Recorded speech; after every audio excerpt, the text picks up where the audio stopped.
Hey everybody, Korl here, and in today's video, we're going to look at unconventional counters. This is part 4 of the 5-part GAC 101 series, so please watch the other videos if you aren't caught up yet. Up until now, we've discussed how to scout your opponents, how to use the bots, who to prioritize for your mods, and counters to use against opponent teams. Now we'll look at some of my gameplay from my most recent GAC and cover some of these unconventional counters. As always, please like, subscribe, and share if you enjoy the content. For clarification, let's break down unconventional counters. So I talked a little bit about this last week, but for me, an unconventional counter is basically a non-meta counter for GLs and counters for other teams not readily known or practiced. As you saw with the SWGH counter data last week, the focus was on popular hard counters. Not much data there was provided on these non-meta counters, aside from what you see from other members of the community and on their YouTube feeds. Following this, we'll cover 4 GL off-meta counters, and 2 solos at the end, followed by a first order versus home one on fleets. I'm including a little bit of all these types of counters as it'll tie into our last video of this series next week, which focuses on strategy to win the battle. Without further delay, let's jump into it. So the first video we're going to look at is Gas vs. Rey.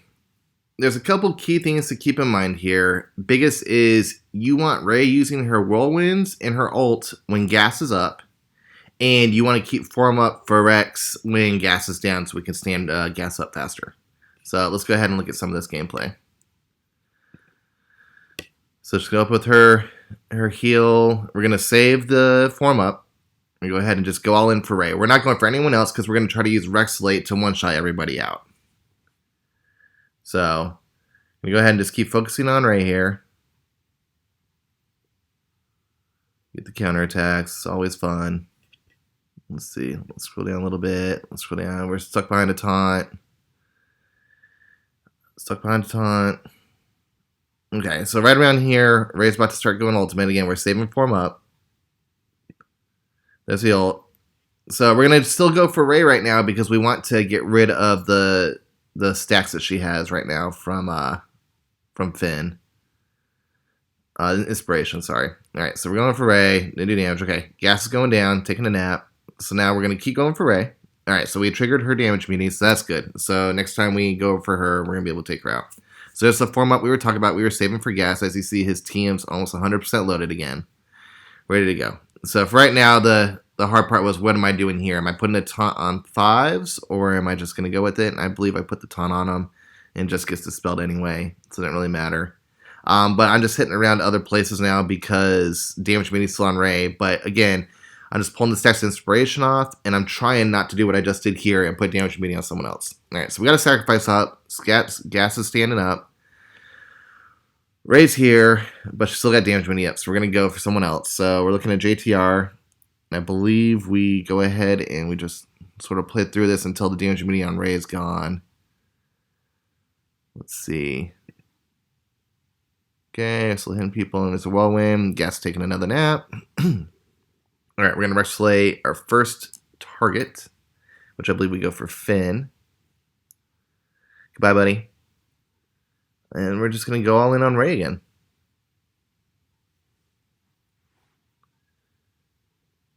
Yeah, she's not going to hit damage immunity, so we're going to be fine. Alright, there we go. And this is where we start going all out. But, of course, my luck, she hits one final ultimate. So, we got to go around the circle again.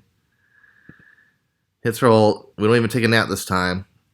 She's gone. At this point, it's just clean up with the rest of the gas. So, this can go south if whirlwinds or her ult come when gas is down. It's got to be timed pretty perfectly in order to get it so gas is standing up to take all those hits and soak them up. So again, save form up from Rex, and you're just going all in on Rey. You don't want to trigger damage on anyone else. You don't want to feed her whirlwind.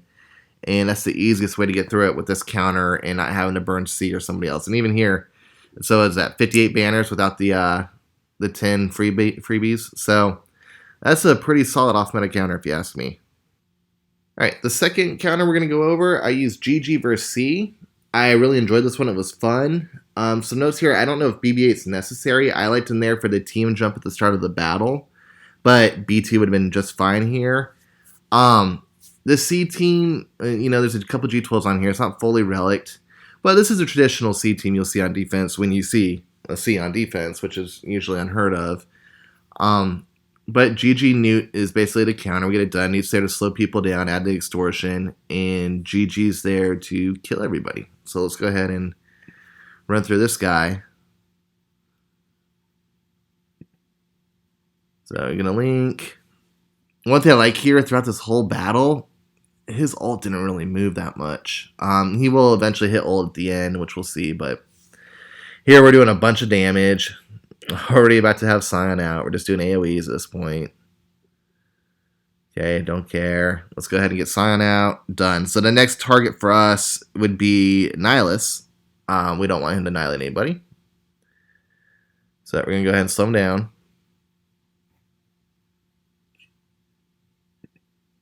Okay.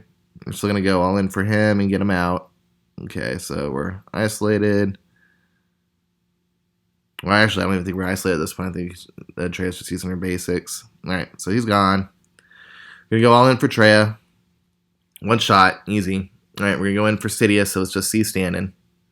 Because at this point, I'm like, you know what? If we have to two-shot C, I'm okay with that. I have plenty of other teams we can use to get C out. So, again, we're still going to keep messing with Newt's extortion and slowing down people. We're going to get him out. Alright, he's gone.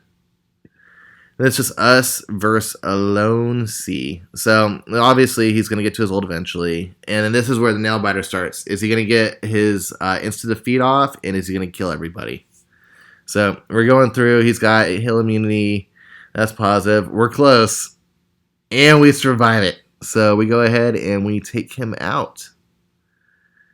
Yep, we got fortune on that one. And then this is the second one. It's 51 banners. It's not pretty. It's not perfect, but that just saved you another GL that you could have put on defense that you can use elsewhere, and it was pretty comfortable. Again, at the end of the day, for these off-meta counters, if you have to two-shot and your second shot is against the lone GL, you're not having a bad day. That's pretty decent still, because you saved a GL for another place, for the back wall if you don't know what's back there, for your defense, to make your defense harder. So it's good to keep that in mind. Yes, this wasn't the prettiest on banner-wise, but we got through that, and we one-shotted it, and all we burnt was a General Grievous team. So that's good to keep in mind. All right, for the next off-meta counter we're going to look at JKR, JKL versus SLKR. This was my favorite go-to off-meta counter back in the day before CG nerfed Night Luke's ignoring defense. But we're giving it another go here. I'm not a big fan of the matchup with this SLKR when they're both tanks or on the team. This guy used the traditional SLKR lineup that you'd see in Arena. The keynotes about my team is I need Hoda to be fast, and then Old Ben's there for his ability block and his taunt in case I need one or the other. Hoda's there for his foresight. And the rest of the team is pretty much self-explanatory, just enough damage to get through everything. So let's go ahead and go through this and see what we're looking for to use this. What's going to happen first is SLKR is going to poke JKR, and then the assist from Sith Trooper is going to kill him, which is going to give us that turn meter. We're going to swap it over to Night Luke, and we're going to do a stun, and then we're going to go in for the tanks.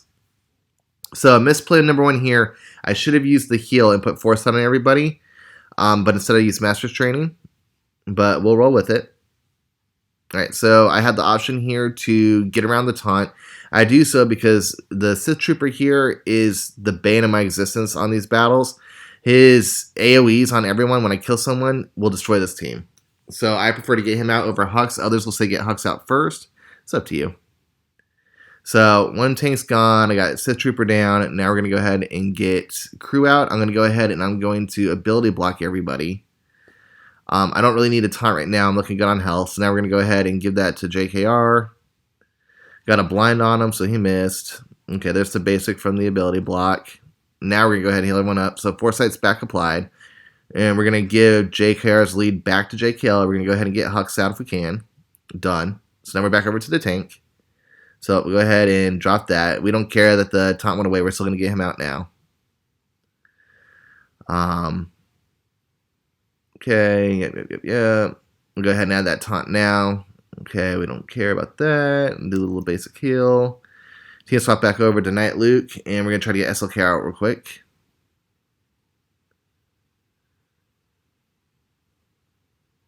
Getting close, getting close. And he's gone. He didn't even hit the first ult. So there's an ability block. At this point, we've won the battle, though. I'm not going to lose anybody. And we should get, if I recall, decent banners. Bye, bud.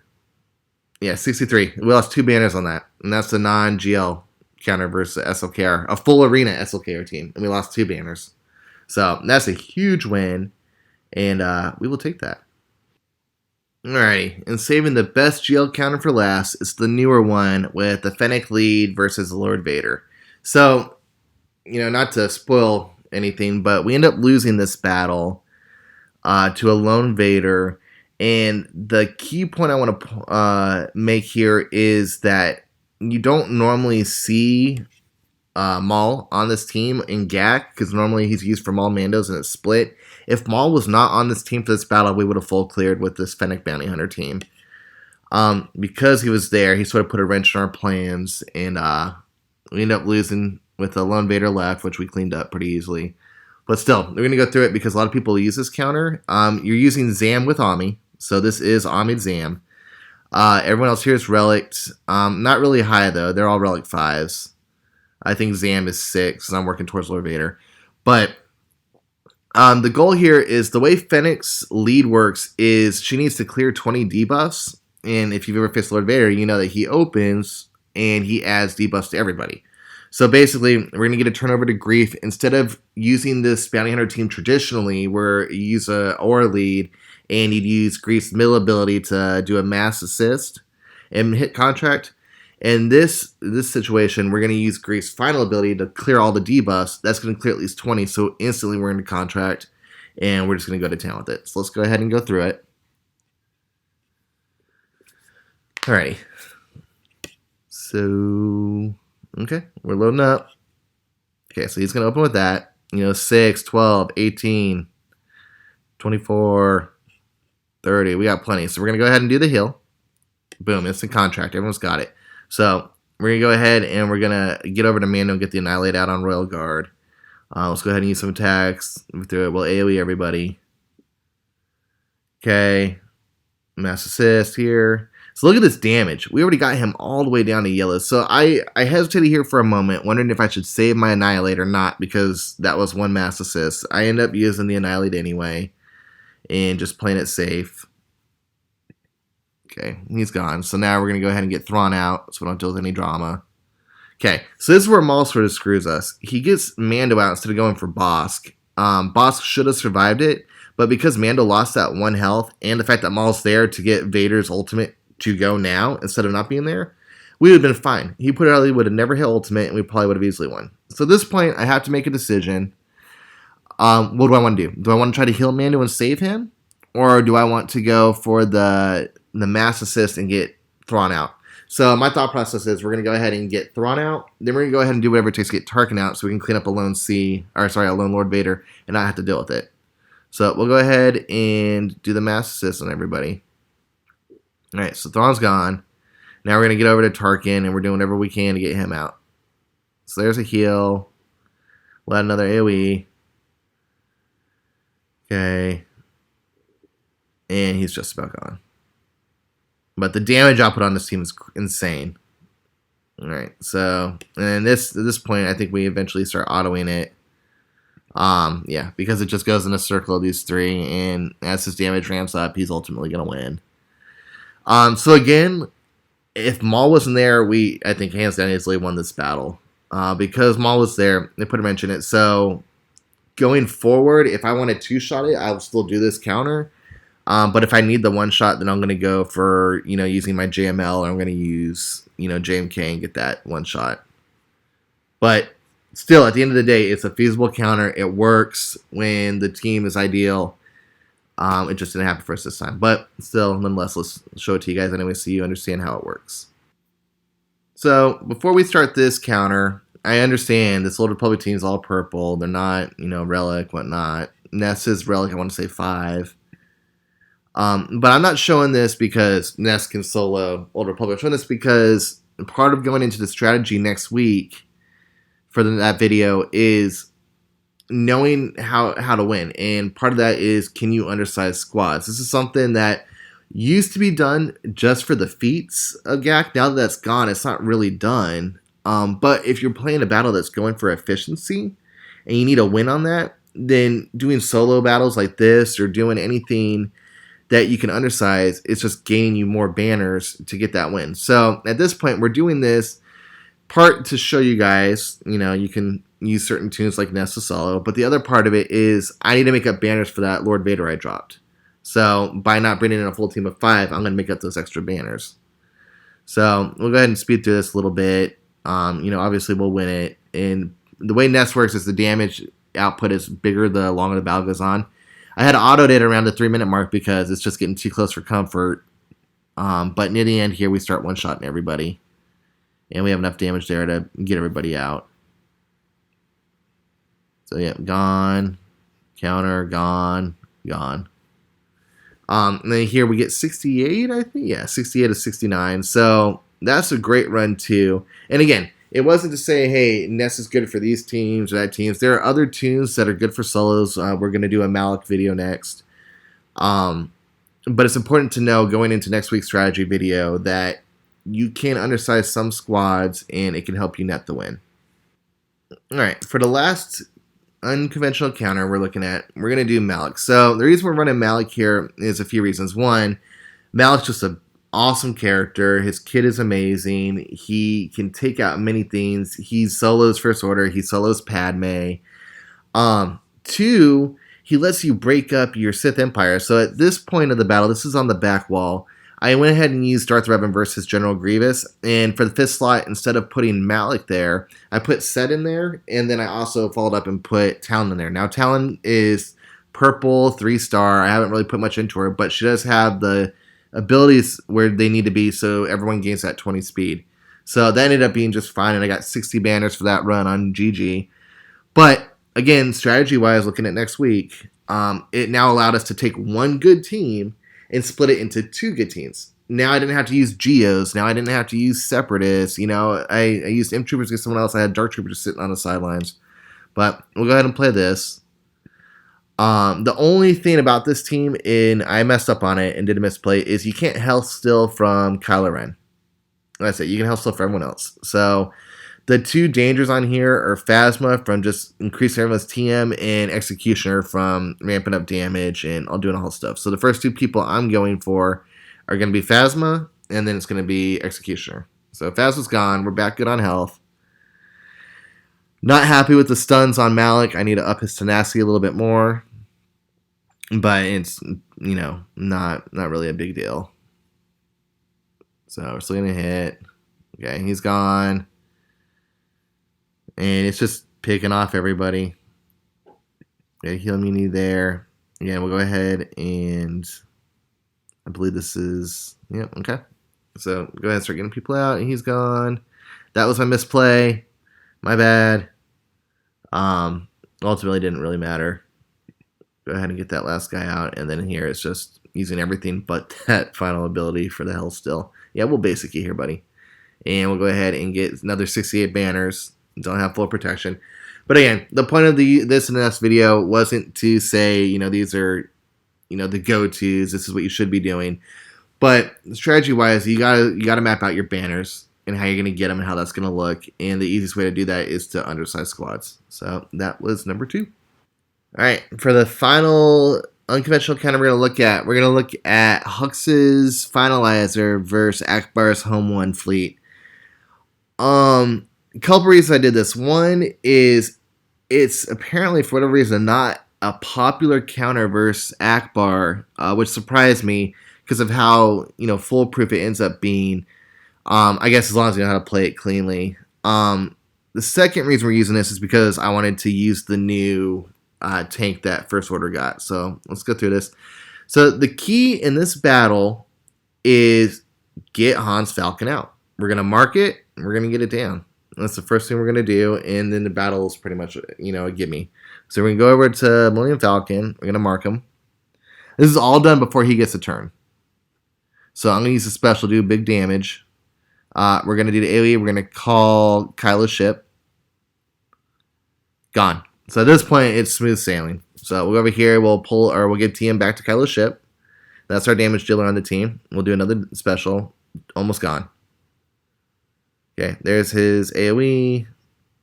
Looking fine.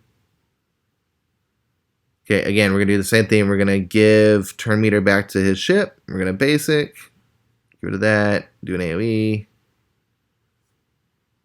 And I believe we call in this guy. So this is awesome. I called in and we got a mass assist off the bat, basically. Go ahead and use this special. Gain protection up. And everyone mass assist. Okay, we're going to do another big shot, I believe. Get him out. He's done. But even at 4 stars, that ship has all that protection. Gave protection up to everybody else. And we're looking pretty good here. Banner-wise. So just playing through ideas, what we can do. Let's sort of go through this a little bit.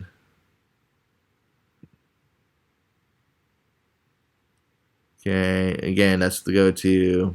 One shot. DNA over here. One shot. No, close. Calls in another reinforcement.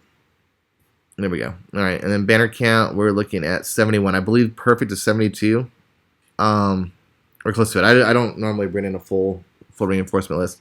But yeah, for the bottom line here, if you mark Han's Falcon and you can get the Falcon out before it takes a turn, you're going to win the battle. You have to try really hard to not win the battle. And then also what we saw from this is even at 4 stars, that new tank is awesome for this fleet, and I'll definitely start using this more often. Alrighty guys, that's it for unconventional counters for this video. The key takeaway here was that knowing your teams and how to use them efficiently can make or break the GAC round for you. Although most of this video was strategy related, it's good to know that there's a few options you have here for teams you may have versus GLs you may not have a counter to. I think the most important thing you can do is scout your opponent and pre-assign your teams to assumed opponent teams. But sometimes you just need teams that are flexible and can be put in plenty of situations. Gas could have gone to GG instead of Ray. Bounty Hunters could have gone to a mirror match or to the dash team that my opponent set. Either way, there will be sometimes that you scout and the scouting will fail you because you get opponents that don't just auto set and forget and just do the same 11 teams on defense. Sometimes you get opponents that will scout you as well. Sometimes they will always change it up. The opponent for today likes to mix and match GLs. He doesn't ever bring the same GLs on offense and doesn't ever set the same GLs on defense. So you never know what you're going to get. So understanding how unconventional counters work, understanding the strategy behind it, and picking flexible teams that you can use to mold and fit the situation is huge for the success rate on your GAC proceedings and winning and getting all the crystals. That's it for today's video. Thank you guys for watching. Please like, subscribe, and share this video with those who need it. And I'm looking forward to finishing up this series with you guys next week. Take care.